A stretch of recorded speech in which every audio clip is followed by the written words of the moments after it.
ଛୁଆ ଏଟା ତ ଛୁଆ ଆନନ୍ଦ ଲାଗୁଛି ଆନନ୍ଦ ଲାଗୁଛି ଆଉ ଆନ୍ଧାର ତମେ ଭାବୁଥିଲ ଯେ ସତରେ ଆମେ ସ୍ୱାମୀ ସ୍ତ୍ରୀ ଆଉ କେବଳ ତମକୁ ସବକ ଶିଖେଇବାକୁ ଯାଇ ଆମେ ସ୍ୱାମୀ ସ୍ତ୍ରୀର ଅଭିନୟ କରୁଥିଲୁ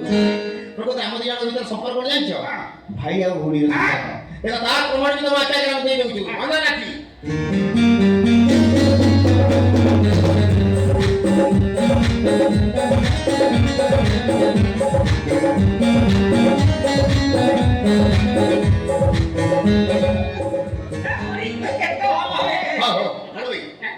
ମୁଁ ନୁହଁ ତାକୁ ଛୁଆକୁ ଟିକେ କର ଆଗ ଗେଲ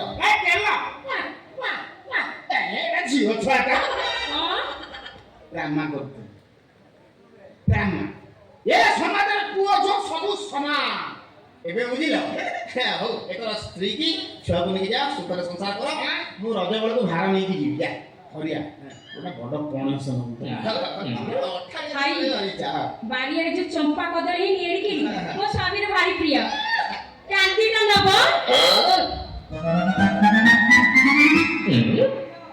ନମସ୍କାର ସୁଧୀ ଦର୍ଶକ ବନ୍ଧୁ ମୟୂରଭଞ୍ଜ ମାଟି ହେଲା କଳାର ମାଟି ଆପଣ ତ ପ୍ରାୟ ସବୁ ଯାତ୍ରା ପଟରେ କାହାଣୀ ମାନଙ୍କୁ ଦେଖିଥିବେ ବୁଢ଼ା କମିଟିର ସ୍ତ୍ରୀକି ଧରି ଟୋକା କମିଟି ଫେରା କିନ୍ତୁ ସାର୍ ଆମେ କହିଥିଲେ ଆମ ସମାଜ ଉପରେ କ'ଣ ନୂଆ ବାର୍ତ୍ତା ଦେବା ଆଜ୍ଞା ହଁ ଭ୍ରୂଣ ହତ୍ୟା କରନ୍ତୁନି ଆଜ୍ଞା ନାରୀମାନଙ୍କୁ ସମ୍ମାନ ଦେଇ ଶିଖନ୍ତୁ କାରଣ ନାରୀମାନେ ହେଉଛନ୍ତି ମା କୌଣସି ନାରୀ ଜୀବନକୁ ନେଇ ଖେଳ ଖେଳନ୍ତୁନି এইটা ଥିଲା ଆମ କମେଣ୍ଟ ସେକ୍ସନ ମାଧ୍ୟମରେ ଆପଣଙ୍କୁ ଗୋଟେ ଛୋଟିଆ ଉପଦେଶ ରହୁଛି ଆପଣଙ୍କ ଭଳି ଦର୍ଶକ ବନ୍ଧୁମାନଙ୍କୁ ମୋର ଏଇଠି ମଥା ନୂଆ ନମସ୍କାର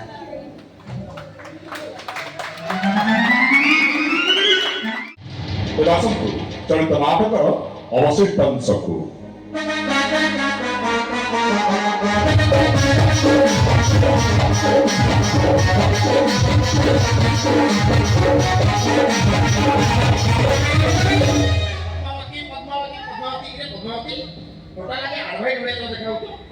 ତମେ ଏତେ ଆଜି ଖୁସି କଣ ଖୁସି କାହିଁକି ଇରେ ଯେବେଠୁ ଆମ ଘରେ ହାଡ଼ୁଆ ତମକୁ ଦେଖିଦେଇଛି ମୁଁ ଯେତେବେଳେ ଏ ଥଣ୍ଡାରେ ପହଞ୍ଚି ଯାଉଛି ମୁଁ ତ ଆଗ ପଚାରି ଦଉଛି ଇରେ ତୋ ସ୍ତ୍ରୀ ଦେହ ଭଲ ଅଛି ନା ତୋ ଛୁଆ ଦେହ ଭଲ ଅଛି ନା ଆଉ ଏ କଥା ପଚାରୁନାହାନ୍ତି ମୋ ଚେହେରା ଦେଖିବା ପାଇଁ ତାଙ୍କ ସ୍ତ୍ରୀଙ୍କ ଚେହେରା ମୁଁ ତାକୁ କଣ ବୁଝେଇ ଦେଇଛି ବୁଝେଇ ଦେଇଛି ଯେମିତି ଆମ ଓଡ଼ିଆ ଫିଲ୍ମ ନାହିଁ ଗଙ୍ଗା ଯମୁନା କୃଷ୍ଣା କାବେରୀ ସେମିତି ତୋ ସ୍ତ୍ରୀର ମୋ ସ୍ତ୍ରୀର ମୁହଁ ଦେଖିବାକୁ ଗୋଟାଏ ଏଠି ଭାଇ ମୁଁ ଆଉ ମୋ ସ୍ୱାମୀଙ୍କ ଦୁଃଖ ଦେଖିପାରୁନି କଣ କେମିତି ଗୋଟେ କରି ମତେ ଟିକେ ପଠେଇ ଦିଅନ୍ତେ କି ଦୁଃଖ ଏ ମୁଁ କଣ ମନା କରୁଛି ତୁ ସିନା ଯିବାକୁ ରାଜି ହେଲେ ଏଠି ଭାଇ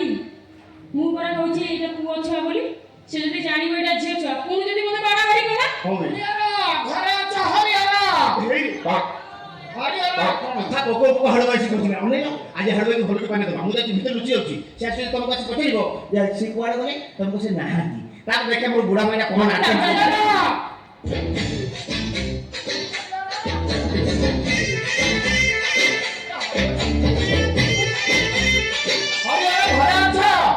ସେ ନାହାନ୍ତି ମାମୁଁ ଘରକୁ ଯାଇଛନ୍ତି 3 ଦିନ ପରେ ଫେରିବେ ମାମୁଁ ଘରକୁ ଯାଇଛନ୍ତି 3 ଦିନ ପରେ ଫେରିବେ ଆଉ ତମେ ହାତ ନମ୍ବର ଓଢ଼ଣା ଟାଣିକି କ'ଣ ଛିଡ଼ା ହେଇଛ ଖୋଲିଦିଅ ମତେ ଭଲ ଲାଗୁନି ସେଗୁଡ଼ା ନା ଭଲ ଲାଗୁନି ଖୋଲିଦିଅ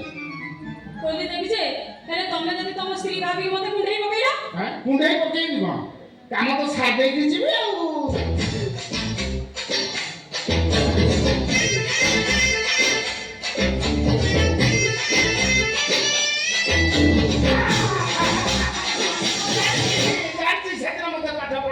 ପଢିକି ଚାଲିଗଲି ମୁଁ ଠିକ ଜାଣିଛି ତମେ ମୋ ପଦ୍ମାବତୀ ନା କାଇଁ ତମ ପଦ୍ମାବତୀ ହେବି ତମେ ପରା କହୁଥିଲ ତମ ସ୍ତ୍ରୀ କଥା କହିଲେ ହଠାତ୍ ଡିଜେ ଭଳି ଢାମ ଢାମ ହଉଛି ଚାଲିଗଲେ ବସୁଧା ଫାଟି ଯାଉଛି ଦେଖିବା ପାଇଁ ପୁତୁନା ରାକ୍ଷସୀ ମୁଁ କାଇଁ ତମ ସ୍ତ୍ରୀ ହେବି 6 ମାସ ହେଲା ମତେ ଛାଡିକି ଯାଇଛ ଏବେ ମତେ ଭଲ ଲାଗିଲାଣି ଖାଲି ତ କସ୍ତୁରୀ କସ୍ତୁରୀ ବାସ୍ନା ହଉଛି ସେ ଘରେ ନାହିଁ ଚାଲ ଆମେ ପଳେଇବା କାହିଁକି ଯିବା ତମ ସାଙ୍ଗରେ ଯିବି ନା ତମ ଗାଁ ଲୋକ ସାଇ ପଡ଼ିଶା କହିବେ ଚରିତ୍ର ନାରା 6-7 ମାସ ହେଲା କୁଆଡେ ବୁଲୁଥିଲା ପୁଣି ଫେରିକି ପଳେଇ ଯାଇଛି ମାରିକି ଫଟେଇ ଦେବି ତା ତମ ଗାଁ ଲୋକ ସାଇ ପଡ଼ିଶା ଗାଁ ଲୋକ ସାଇ ପଡ଼ିଶା ମାରିକି ଫଟେଇ ଦେବି ଶୁଣ ମୋ ସ୍ତ୍ରୀ ମୁଁ ତ ସ୍ୱାମୀ କରିବା ଚାଲ ଆମେ ପଳେଇବା ପଳେଇ ଯାଆନ୍ତେ ଯେ ସେ ଯଦି ଖୋଜି ଖୋଜି ପହଞ୍ଚିଲା ସେଇ ତ ମଜା ମୁଁ କହିଲି ମୋ ସ୍ତ୍ରୀ ପଳେଇଲା ମୁଁ ପୁଣି ଘରକୁ ପାଛଟି ନେଉଛି ଛୁଆଟା ବା କାହାର ମତେ ଭଲ ପାଠ ପଢୁଛୁ ଆଉ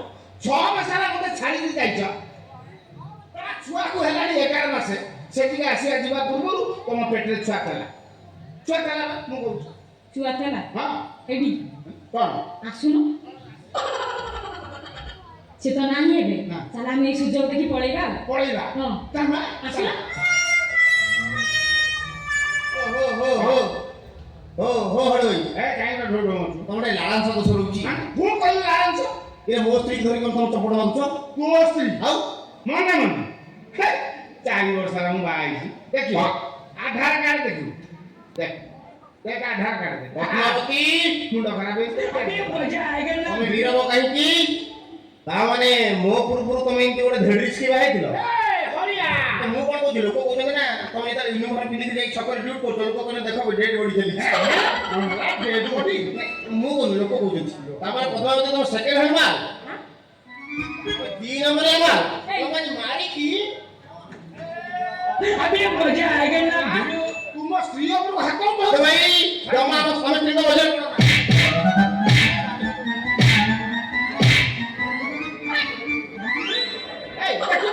থাপড় মারিবনি মারতিমি